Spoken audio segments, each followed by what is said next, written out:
Salam alaikum, guys, and welcome back to SJ Baraaza. Now, when we did the first SJ Baraaza, a lot of people came back to us with a lot of good feedback, and we thought, you know what? We got to do another one. So I would personally like to welcome you to a very, very special edition of Ladha, Ladha, and Budda. But I will let you decide who is who in this one here. Ouch. So in today's show, okay, we have got three amazing individuals. These guys need no introduction, but I still want to give them an introduction. First and foremost, I would like to introduce you to a chap that you know of, a chap who has glasses. But hey, MJ, all three of these old men have glasses. Yes, I know. But this chap is also wearing a blue shirt. We know him as Abbas Forever Embryonic Ladha Mirali. Salam, Ladha. I'm sure you got that one. Alaikum salam. Pleasure to be here. You're welcome. Then, moving on, okay, I would like to introduce you all to a chap who has been streamlined by nature. His very physique is aerodynamic, purely built for speed, okay? You guys may know him as Mo, the cycling blonde-haired boy, Ladha. Salams. Mo, how you doing? Salam. Good, thank you. How are you? Not bad, not bad. Do you know the blonde hair bit? Did that sort of ring any bells with you by any chance? I hope you haven't got that picture. I have that picture. Oh, Lord. This is that picture, people. Yes, Mo Ladha used to have blonde hair. Like, or is that tips, or is that like fully blonde hair? Used to have hair. Used to have hair, yeah. Brilliant, but we'll get into that a little bit later. And now, our final guest, a guy that definitely needs no introduction, like all of these guys here. You all know him as everyone's Uncle Mo. Salams, Uncle Mo. Welcome. Alaikum salam. How are you doing? Not bad. How are you? Alhamdulillah. Happy New Year to all the listeners as well. Yeah, I know, right? How's your New Year's been, guys? I mean, what did you guys do for New Year's? We were inside the house. What did you say? I think that's a trick question. That's a trick question. Exactly. See, Ada's on it, man. Ada's on it. Ada knows what to expect here, you know. But from you, yes. But listen, I have to ask you, Ada, why? I was told to say that, you know, to introduce you with the word embryonic. Is there something that you might like to share with us? I'm not sure where you got that from. I've never heard of that word. What does that mean? So, as legend has it, you know, when SJRS started by this young chap here, you know, back in the day, it was an embryonic sport. A year on, it was still embryonic. A year and a half on, it was still embryonic. And now that word has become so ingrained within SJ that everything we starts off with embryonic. And that is all thanks to us here. Well, I'm glad that if that's my legacy, then that's not a bad one. But look, different beasts have different gestation periods. Obviously, the SJRS gestation period is quite a long one. So 2 years is considered embryonic. I'm sure many would agree with you on that, and many would disagree as well, you know. But to be fair, though, mashallah, each and every one of you guys are sitting here today because I really wanted to reach out and talk to you guys about the impact that you have not just made to the Stanmore local community, but internationally. Okay, I mean, Uncle Mo with football, Mo with cycling, and Ada with racket sports. Okay, they started off pretty much out of nothing. And you guys have worked tirelessly to get it to where it is. I mean, Mo, cycling, who would have thought that an Asian sitting on something, cycling along to get his, you know, where did that come from, dude? I mean, tell us about how it all started. You know, it started with a conversation Abbas and I had when he was head of SJ. And I think, you know, there was lots of guys who probably fit the bill to sort of lead cycling, but him and I had a chat, and I think he saw a vision of where I wanted to go with cycling. And it was more than just about cycling. It was like, what can we do with cycling to have a greater impact? And you know, I think cycling has grown because not just because of the passion that obviously we've had and the vision, but I think it's grown because people have bought into it, that it's more than just about cycling. You know, I think in the last 18 months we've raised over 150,000 pounds for charity that's going to affect, you know, hundreds of millions of people around the world. And I think that's the bit that people buy into, and you know, and that's why we've got the global sort of buy-in from the community. I think you're absolutely right. You know, it's not just about getting from point A to point B, but it's about the brotherhood.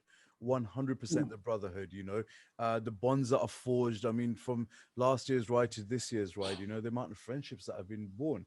And I think the same can go for football as well. I mean, as a team sport, right? And Kumo, that you're having to work together with people that you may not necessarily like, right? But you have to work together as a team. How has it been for you? Well, you know what? I didn't know what to expect when I started to take on the role. I really, probably a lot of people knew of me, but I didn't really know many people.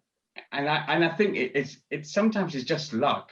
You know, I was invited to a meeting to do with football. I went to it. 3 years later, I'm in that role, looking after that sport. And you're so right. You just don't know what to expect when you started and when you ended up with, because you do make so many friends. You meet so many different people. You learn so much about yourself and other people, and you actually come out as business partners as well. So there's so much happening in between. So, you know, and the luck and the kind of the hard work that goes with it does pay off, inshallah, at the end. Of course it does. And I think one thing that we can definitely say, talk about hard work paying off, okay, is with the SJRS festival. My God, you know, what an amazing, amazing event that is, you know, spread out over a day. I remember the last one that I went to, Ladha, you know, the food, forget the sports, but the food, oh my God. That's what it's all about. Yeah. No, alhamdulillah, look, I mean, really, the wider team, everyone who was involved with it really helped us. It was an amazing team effort. And to be honest, God helped us really, because when the vision was born, when I took over, well, when I formed SJRS and founded it, and again, just like you, Ladha, Abbas Mapera saw the vision. He invited me to his house, and that's where we discussed creating this concept. And within a couple of months, we thought, you know, to start off SJRS, why don't we do a tournament which consists of all 4 racket sports? And honestly, no one, not me, but no one in the team had any idea what it would end up becoming. And it's like anything, the vision grows, it just evolves, and you know, everyone coming up with one idea after another. Ladha, was that you? maybe. But look, it was brilliant, absolutely brilliant. What we created in such a short space of time. The first one, and then second one, we went all out for it. And you know, we were inspired by the work that Uncle and his team were doing on the Salam Cup as well. So you know, and then obviously Mo with his cycling. So you know, we're all rubbing off each other. And Mo was part of this dream team of SJRS, and Uncle really supported from outside. And you know, it was just a joint effort, and that's the beauty of SJ. We all, and talking about Mo, he talked about his cycling, but his biggest success, he didn't mention, his biggest success with SJ cycling is after 18 months of trying to convince me being the most cynic about cyclists, even I did the Windsor ride, and that, you know, that's credit to you, Mo, and only you, to be honest. So no, it was absolutely brilliant. And you know, we remember the late nights setting up the videos and stuff at the racket sports, and I think that's where it's worked, is really all of us have been involved in each other's sports and each other's successes. And I think that's where we've sort of built this together. You see, the thing is, I hear you guys talking about unity and sport helping, but I don't see any of it. I think this is a load of crap. Shall I tell you why? Why do you say that? Because Uncle Mo has a Jamie Carragher shirt that he's been trying to auction off for God knows how long, and he's not been able to do it. Why have you guys not helped him auction it yet? Come on, what's going on here? sorry, who's the It's shirt? always there. It's still available. Uncle Mo, Whose basically. shirt is that? Jamie Carragher. Yeah. Yeah, and it's signed, all signed and sealed already. No wonder you play. No wonder you play football like him. Now I know where you get your hacking style from on Sunday morning. It's the old school football. Old school football. I'll tell you what. I have the pleasure, or should I say, the displeasure, of playing with Uncle on a Sunday morning, and as a striker, he's a defender, I'm a striker. I tell you what, he's the worst player to come against. You just know you're going to get a knock from the back all the time. But I tell you, he plays with such passion, and is that sporting passion. It all starts from playing sports, and all three of us have been sports players. Yeah. His passion on the football field then translates into his passion when he leads the club, and that is such an important connection to make. So the thing is, okay, I totally get that, right? And it's one thing to get involved in a sport, okay, but it's another thing entirely to take on the responsibility of leading. That's something very different to getting involved. I mean, I've got to ask you guys, okay, what was going through your minds when this opportunity came up and you said, you know what, I'm going to step up, I'm going to take responsibility, and I'm going to do my level best to take this to the next level? What was going on up in here and in here? And why did you take on this headache?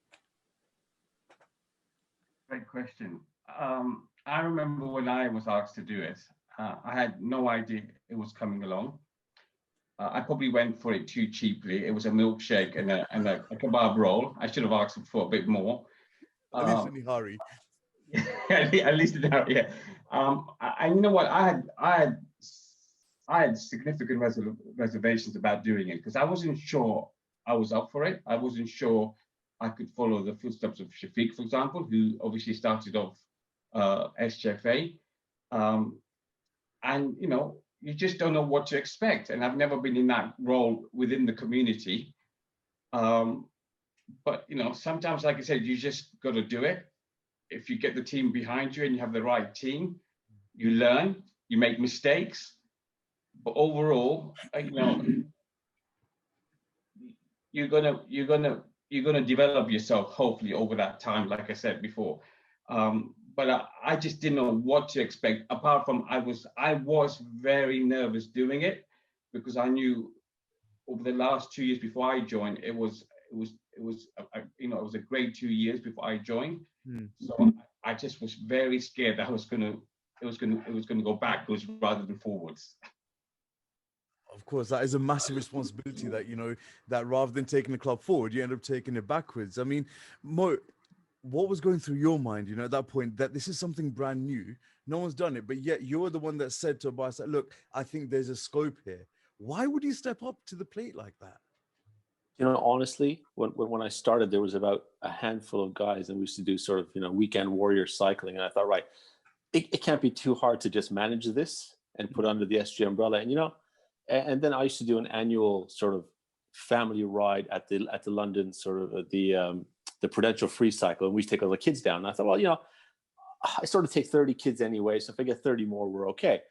And then it snowballed, and then, you know, we had like 107 children one year, and then we had obviously the London to Brighton ride, and then it just snowballed, and, you know, we went from a club of sort of 5 or 6 guys to I don't know even how many are on there now. It must be a couple of hundred with the ladies and the sort of the boys academy and so on.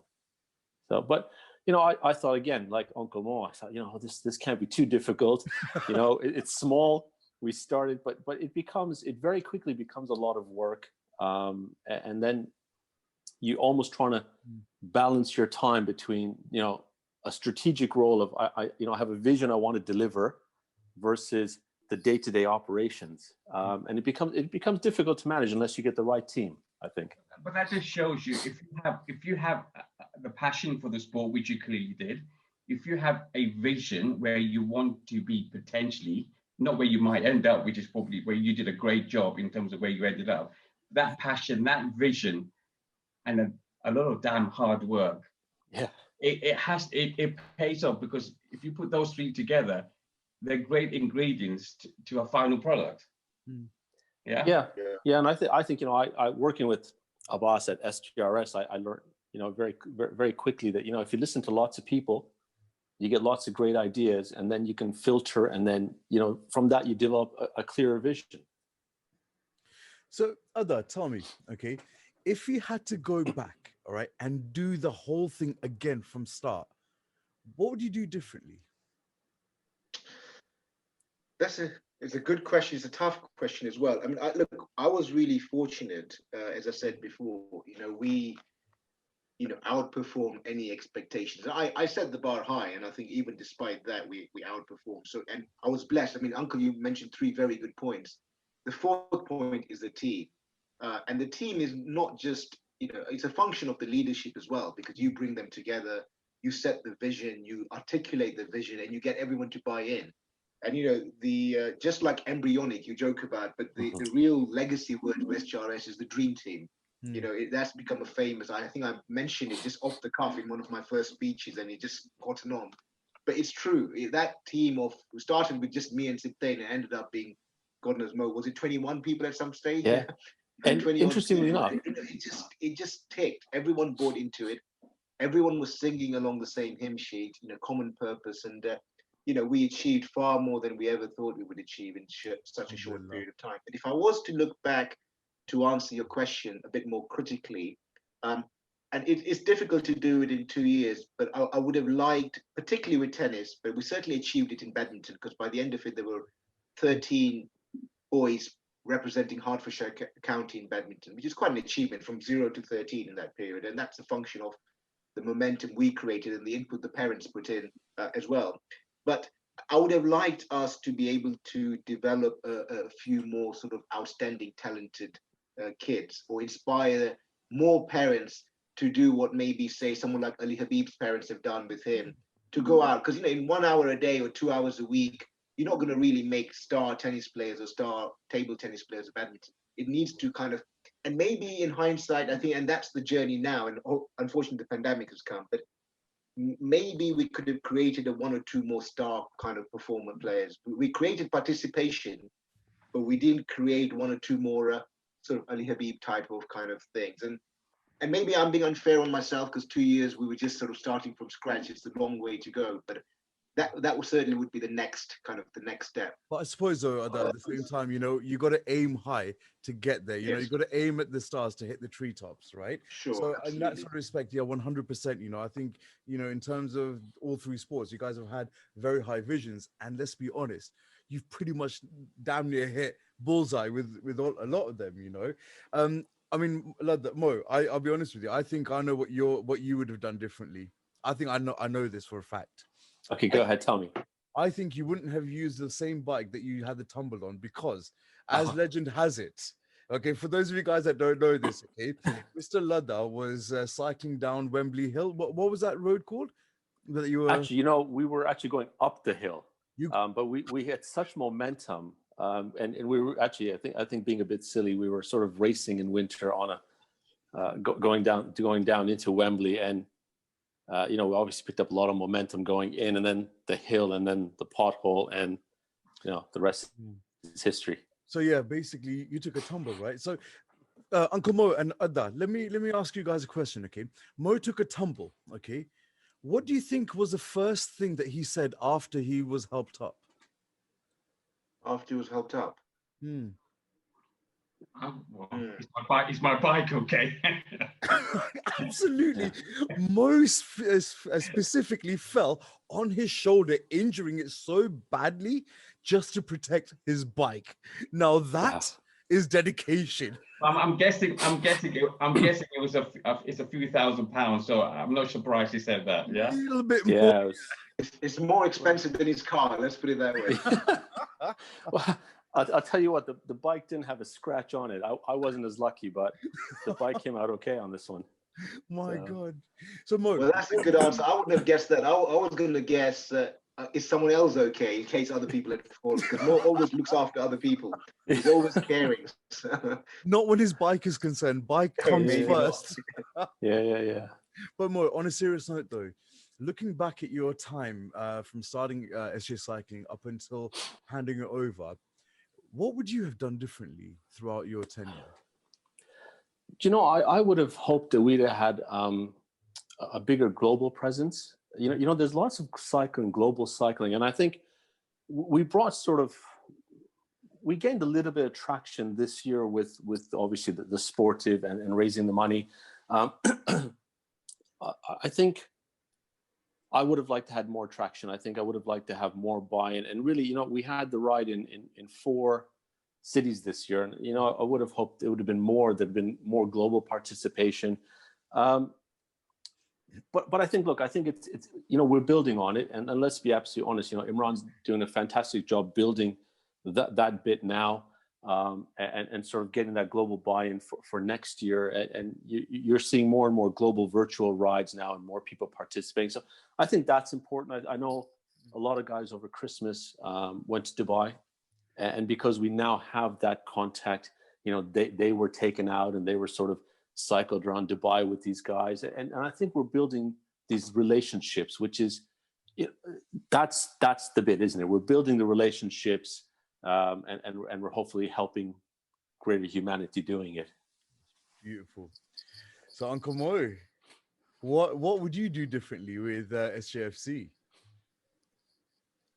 To be honest with you, I'm not sure it could have been done any differently. I'm not saying it was just perfect. I'm not saying that in any way. Yes, there's a couple of conversations you could have had differently. There's a couple of things you could have done differently, but maybe those decisions at the time were made for the right decisions, and maybe they weren't great messages that you had to deliver to people. Yeah. But that goes with any leadership role. You just got to make the right decision when you think you have to make the right decisions. But in terms of the operations, in terms of what the team achieved, in terms of having 40 coaches fully accredited with the FA to do what they were doing, I'm not sure I would have done anything differently. Yep. Maybe things could have been different in terms of conversations or that kind of stuff at the time. But other than that, I think we did a great job in that respect. Don't you think that you would have liked to just give away the Carragher shirt for free? Wouldn't you have done that differently? If there's a charity out there, if there's a sport out there that would use it, and it makes money for a good charity, why not? Do you know what? Maybe we can award it to Spurs, because I don't think Spurs have won anything since 2008, right, Ladha? No, they haven't. No, there's a bit of silence there, wasn't there? There was.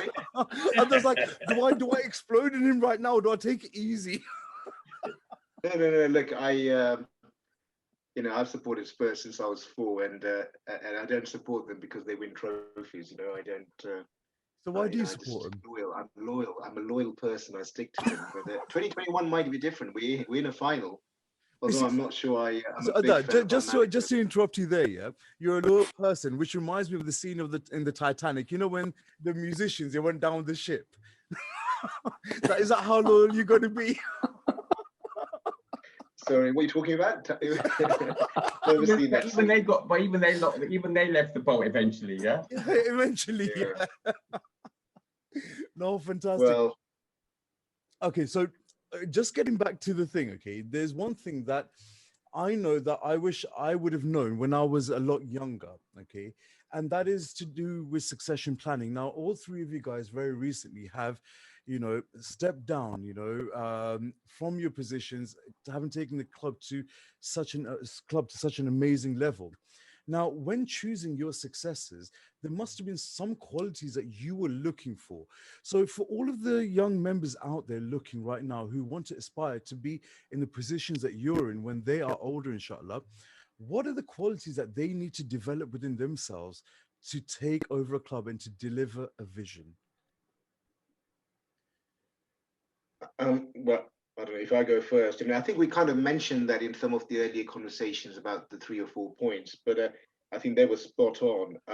For me personally, I think the love for the sport and the passion for the sport is really important. And I think the 3 people here have got that for their sport. And I'm a sports person generally. I've had most of my success in tennis, but I love football and cricket and various sports. But I think that's really important, that you've got a history and background of competing in sports to a decent level.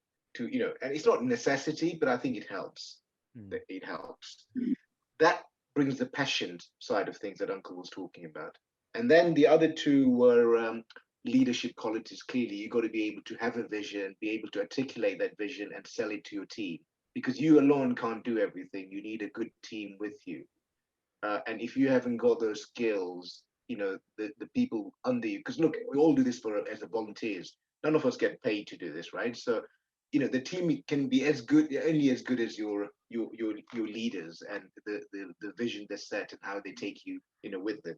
And I think that's important. And then I guess hard work, there's no substitute for that, right? I think all three of us have said when we signed up, we didn't quite know what we were signing up for, and it ended up becoming our life. And I have to say, none of us have mentioned it, but really it's our partners and our family that equally deserve the credit, because it's not just us, it's the people who sacrificed for us as well that deserve the credit. But I think those are the criteria that I was looking for. That's a great point. I think the only thing I would add on this, is when I was looking for sort of my successor who would take over cycling, valid points. I was looking for someone who had a community vision.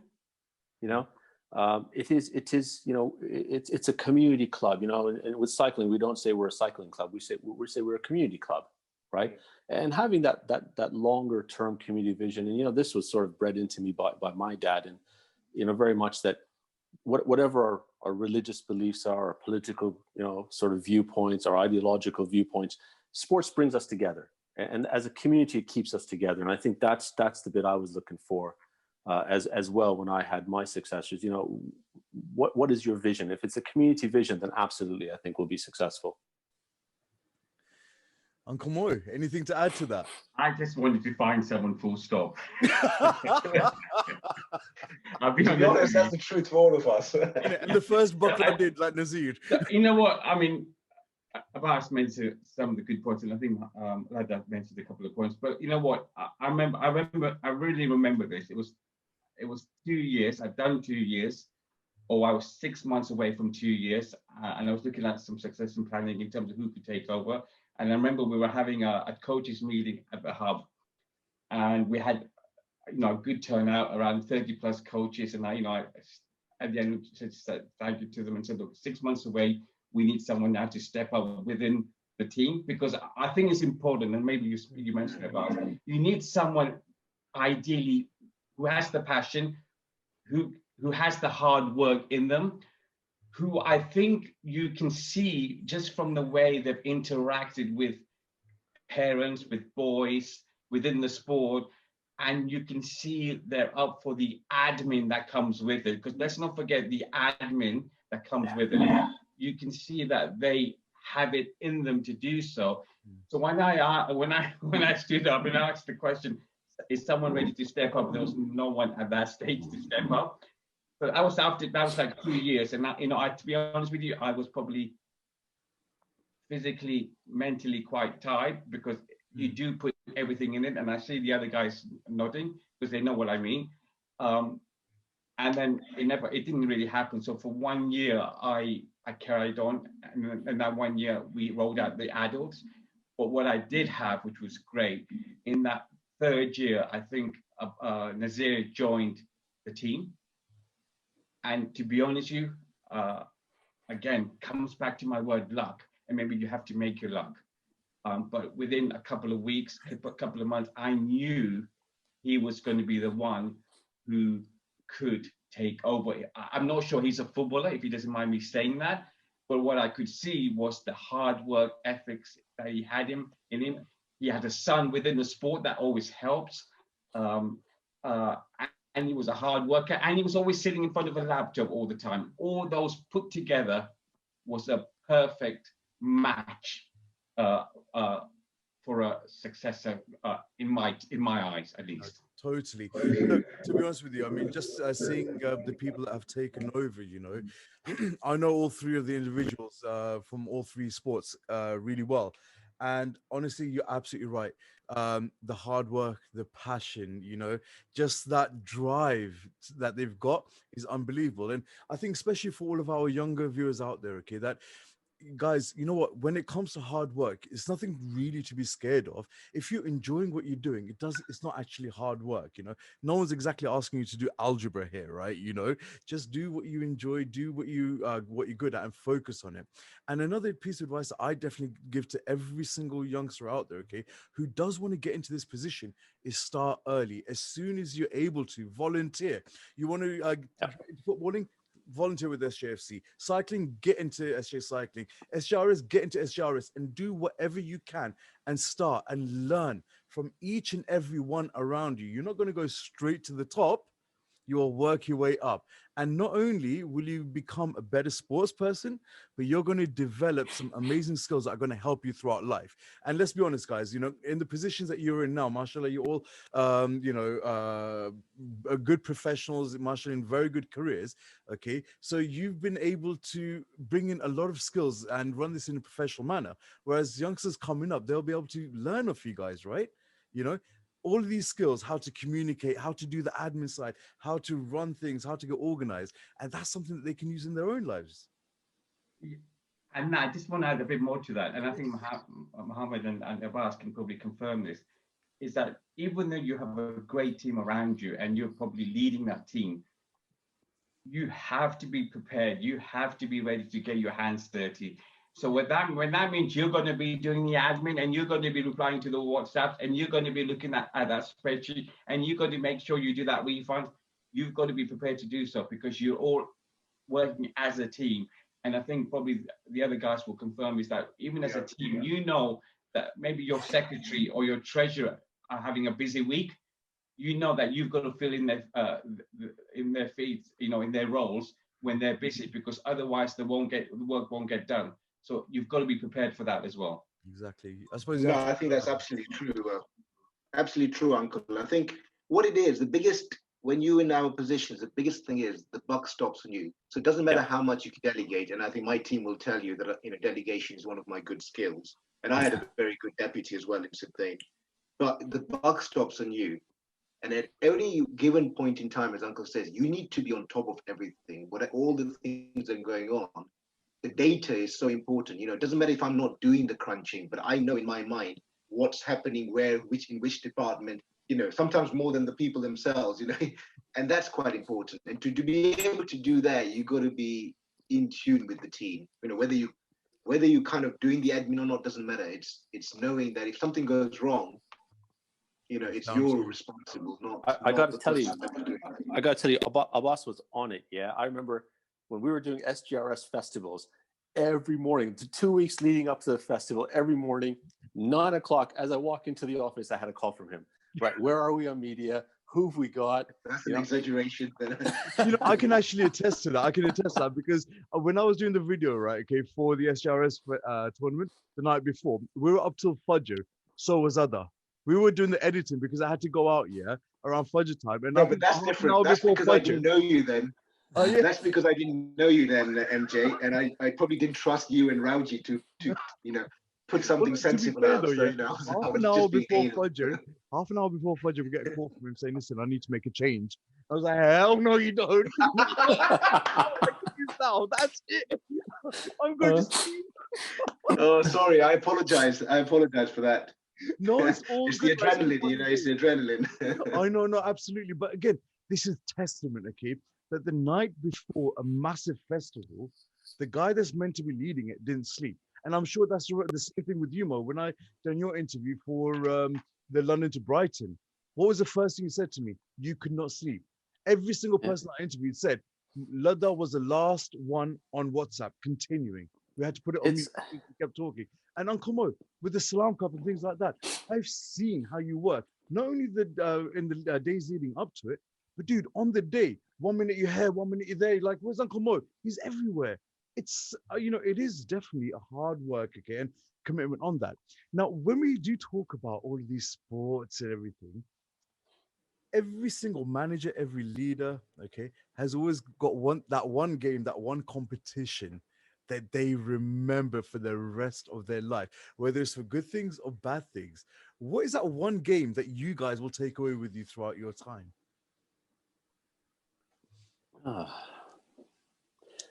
See, on a personal note, you want it as a personal note? Okay. I think, when I started cycling, I started doing the Prudential 100 mile every year in memory of my brother. Okay. And I've done 4 of them now.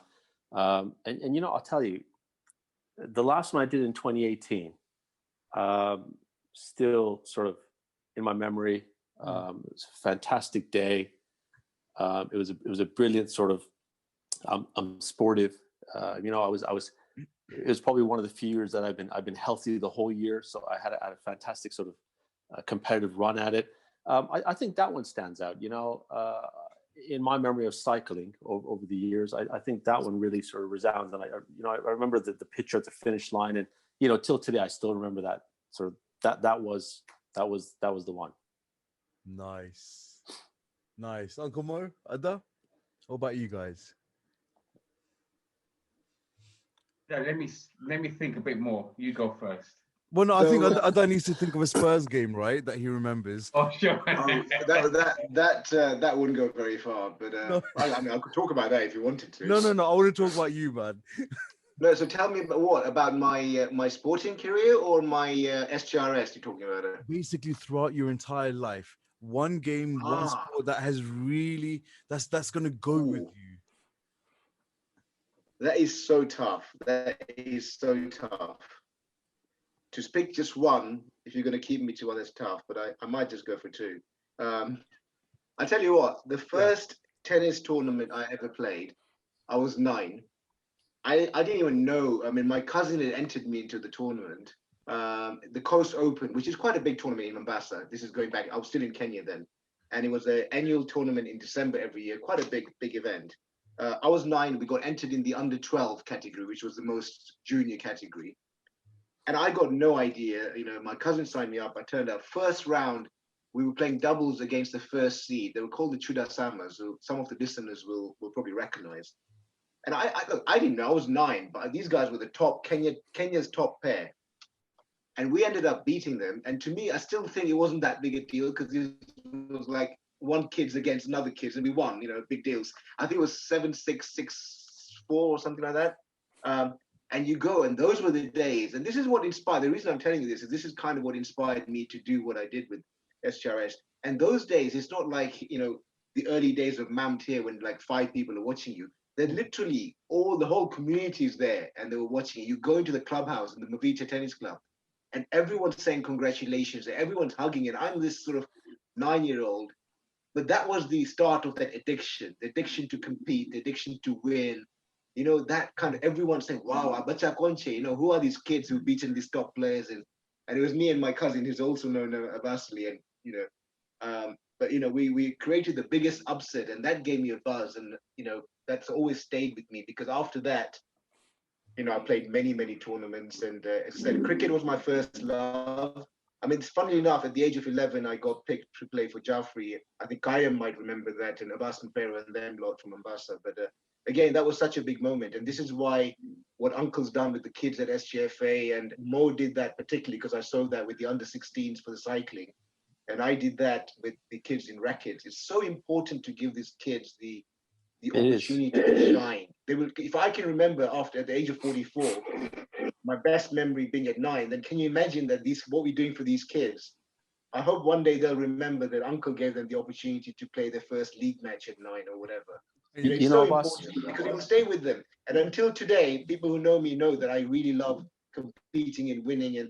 And I guess to finish off the story, if you allow me to say the second one, I mean, there's many, but winning in Orlando last year when at the Masumin Cup, having done so much in the European community and won so many MAMs and all that, to do it in the global stage and win that was a proud moment.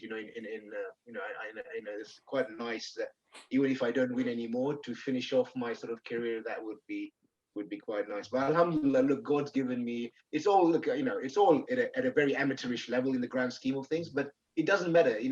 Within the level, it's good to compete. And I think the other thing, sorry, I'm ranting on, but the other thing is really for the kids and younger people to understand is what sports teaches you, and I know Mo and Uncle share this opinion, is it gives you that mental strength. Competition gives you, and we all have applied some of the skills we learned in junior sports in our business fields as well.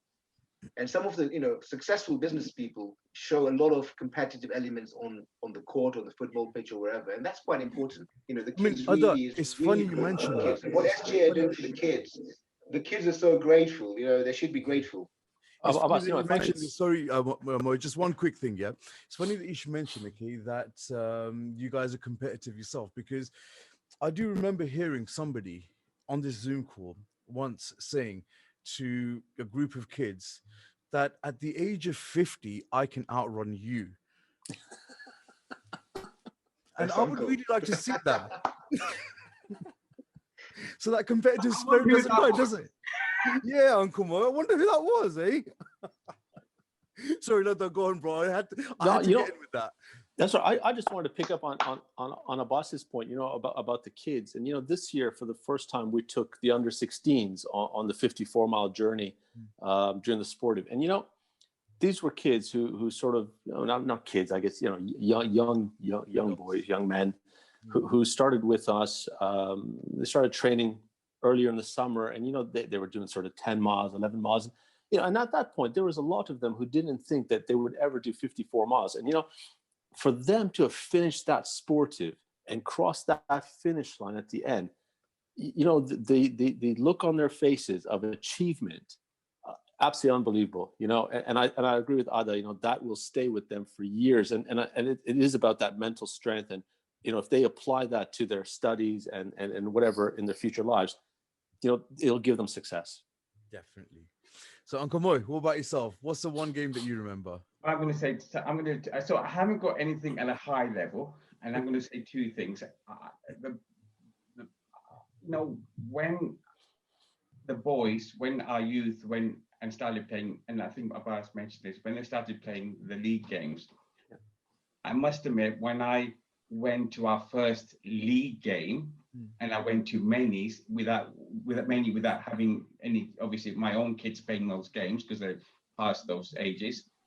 I must admit, I did have a feeling of achievement. I was buzzing. I maybe even had a tear in my eyes when I saw our boys play in a league. That was, this is from us playing in the days when we used to just play five-a-side football, but actually seeing representing them for SJ, FA, and having their red kit. That was it was just a great feeling to have. And then a couple of years later, my third year, when I wanted to really stop leading SJ, FA, to see the adults coming out for their first ever 11-a-side, that felt great. So I'll never forget those two moments. And it's again credit to the team that we got there. Personally, and but you'd be surprised, it wasn't football. For me, it had to be running a marathon. I remember I ran a marathon many years ago, and I was probably the most ill-prepared marathon ever, because I remember I left the house without breakfast. It's a true story. I left the house without breakfast. Literally, I had no breakfast, with my shorts and my trainers I used to play with football. I remember my wife, Tyra, when I left, I think she thought I was going to leave the house, but she thought I was joking and I was going to come back after 10 minutes or 15 minutes. This is so true. And I went and I started the marathon. I remember that marathon, I completed it. I remember coming, and my furthest training session, this is how not prepared I was around 10 miles. So for me to, on the day, to think I could run 26 miles was a joke. I remember halfway through at London Bridge or Tower Bridge, I remember I needed some help just because my legs had just gone, but I carried on. And that comes back to the hard work, that mindset, that mentality that I had in me to be able to do what I do now. And I remember when I finished after 26 miles, I had no one there. I remember no one said to come, no one was there to see me because I never told anyone I was going to do the marathon. And I remember when I was going over one of the bridges, someone said, hello. And I looked around. I think it was one of my PAs from my previous companies who I'd worked for, and she recognized me. And that made me feel so happy.